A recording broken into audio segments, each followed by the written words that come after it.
हम ये सब जानते हैं कि विपक्ष की इस बार के चुनाव के लिए अगर कोई सबसे बड़ी उम्मीद, कोई मुद्दा है तो वो है जातिगत जनगणना, ओबीसी का मुद्दा। अब भारतीय जनता पार्टी ने एक आदिवासी को, एक ओबीसी को, एक सवर्ण को, ब्राह्मण को मुख्यमंत्री बनाया, दलित को मुख्यमंत्री बनाया है, आप देखें राजपूत को अगर मुख्यमंत्री उप मुख्यमंत्री बनाया, तो संदेश बड़ा साफ है कि हमारे लिए सभी समाज, सभी वर्ग जो हैं वो उतने ही प्रिय हैं और उतने ही हमारे हैं जितना कोई और है।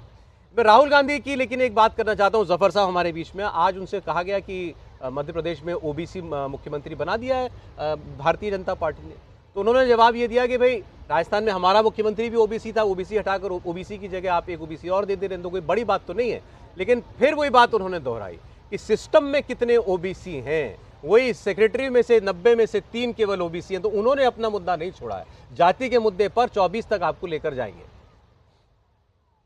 जफर साहब देखिए, राहुल गांधी जी पूरे तौर से जो उन्होंने जो काम करने की कोशिश की थी, लोगों को भ्रमित करने की कोशिश की थी, वो पराजित हो गए हैं। रिजल्ट बताता है कि उनके बात का लोगों के जहन में कोई असर नहीं। लोग ये देखना चाहते हैं कि उनके लिए सरकार क्या काम करती है और सरकार किसके हित का ध्यान रखती है। तो ये सामने है, जहाँ जहाँ हमारी सरकार है, हमने एक आम नागरिक को, एक जो बोलते हैं common man on the street, जो marginalize section of the society से आता है, उसके दामन को थाम के उसको मजबूत करने का काम आदरणीय प्रधानमंत्री जी ने पिछले 9.5 साल में किया है। जहाँ जहाँ हमारी स्टेट की सरकार रही, हमारे ने डबल वेलफेयर स्कीम चली, स्टेट की वेलफेयर स्कीम, सेंट्रल की वेलफेयर स्कीम, और जब धरातल पे आए तो लोगों की जो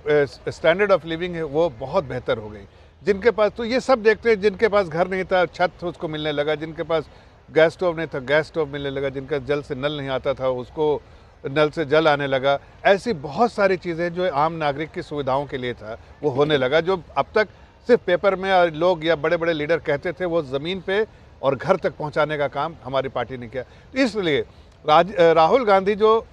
समाज को विभाजित करने वाला काम कर रहे हैं, तोड़ने का काम कर रहे हैं, करप्शन करने को छुपाने के लिए इस तरह के जो लोगों को भ्रमित करने का काम कर रहे हैं, वो पूरे तौर से पराजित हो चुका है। इनके सारे दावपेच जो बोलते हैं कि स्टंट, वो बैकफायर करने लगे हैं। अब जनता ने मन बना लिया है बिल्कुल साफ कि 2024 में भारतीय जनता पार्टी को उससे भी ज्यादा, जैसे 2014 से 2019 और 2019 से 2024 में। क्या आप समझते हैं कि इन चेहरों ने जो हमने पिछले 3 दिनों में देखे हैं, विपक्ष की, खासकर कांग्रेस की, जाति की राजनीति की हवा निकाल दी है? देवेंद्र पहले। बिल्कुल सौरभ, कम से कम 2 राज्यों में तो बहुत तगड़ा मैसेज दिया बीजेपी ने, ट्राइबल छत्तीसगढ़ और मध्य प्रदेश में यादव ओबीसी तो पहले भी थे, लेकिन यादव ओबीसी देके उसमें एक बड़ा नैरेटिव जरूर सेट किया गया। लेकिन 2024 के लिहाज से अगर देखें तो जब प्रधानमंत्री नरेंद्र मोदी खुद ओबीसी कम्युनिटी के हैं और उनसे बड़ा चेहरा बीजेपी में क्या, देश की पॉलिटिक्स में भी कौन है, तो जब वो चेहरा सामने है, उस चेहरे से कांग्रेस पार्टी को मुकाबला करना है, तो राहुल गांधी चाहे जितनी भी बातें कर लें,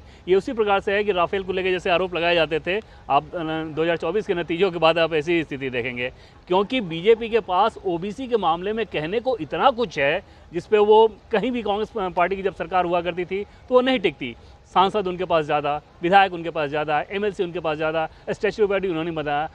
बहुत लंबी फहरिस्त है। और मैंने इसलिए कही क्योंकि राहुल गांधी इसी मुद्दे पर काम है। आपने जो बात कही उन्होंने खुद कह दिया आज कि मोदी जी खुद ओबीसी हैं, लेकिन फिर भी ये बताएं ना उनकी सरकार में कितने ओबीसी हैं। सरकार जब वो कहते हैं तो फिर वो केवल सरकारी तंत्र को सरकार मानते हैं। और उसमें सौरभ आप देखें जो फैक्चुअल पोजीशन है, तो वो तो फैक्चुअल पोजीशन यही बताता है कि पहले के जो सेक्रेटरीज के जब जैसे वो बात करते हैं, तब जो सिलेक्शन हुआ, तब जो प्रमोशन हुआ, उस समय कांग्रेस पार्टी की सरकार थी, उन्हीं का प्रमोशन होते होते अब यहाँ तक पहुँचता है, तो वो बात तो फैक्चुअली तौर पे सही है नहीं। लेकिन बड़ा कौन, बड़ा देश का प्रधानमंत्री। 2024 का चुनाव क्या होगा, देश के प्रधानमंत्री का चुनाव होगा, और वहाँ पर बीजेपी ने ओबीसी प्राइम मिनिस्टर दिया है, कांग्रेस पार्टी ने ये किया नहीं, तो वो नैरेटिव मुझे लगता है ग्राउंड पे ज़्यादा इफेक्टिव वे में जाएगा बनिस्बत इसके कि सरकारी अधिकारियों और सेक्रेटरीज को लेकर जो आरोप लगाया जाता है कांग्रेस पार्टी की तरफ से, या जो नरेशन करने की कोशिश की जाती है। हर्षवर्धन जी, जो जातियों में बांटकर डैमेज करने की कोशिश की जा रही थी, खासकर बीजेपी के वोट बैंक को, इन 3 राज्यों के मुख्यमंत्री को चुनना, डिप्टी सीएम को चुनना, एक कास्ट इक्वेशन को सेट करना, क्या बीजेपी ने पहले से ही अपना डैमेज कंट्रोल कर लिया है? देखिए प्राची जी, एक बात मैं कहूँ और थोड़ा संदर्भ के साथ इसलिए बताना जरूरी है क्योंकि अभी तो राहुल गांधी जी ओबीसी चिल्ला रहे हैं, तो लगता है कि भारतीय जनता पार्टी सब उनसे डर के कर रही है। मध्य प्रदेश में 2003 में उमा भारती मुख्यमंत्री बनी, लोधी पटेल थी। 2004 में बाबूलाल गौर को मुख्यमंत्री बनाया। बाबूलाल गौर हमारे उत्तर प्रदेश के, हमारा जो मूल जिला है प्रतापगढ़, वहां के यादव हैं मूलतः, उनको बनाया। वो नहीं बना पाए, उस चला पाए सरकार, उसका शिवराज जी को बनाया। मुझे लगता है भारतीय जनता पार्टी इस पर पहले से काम करती रही, लेकिन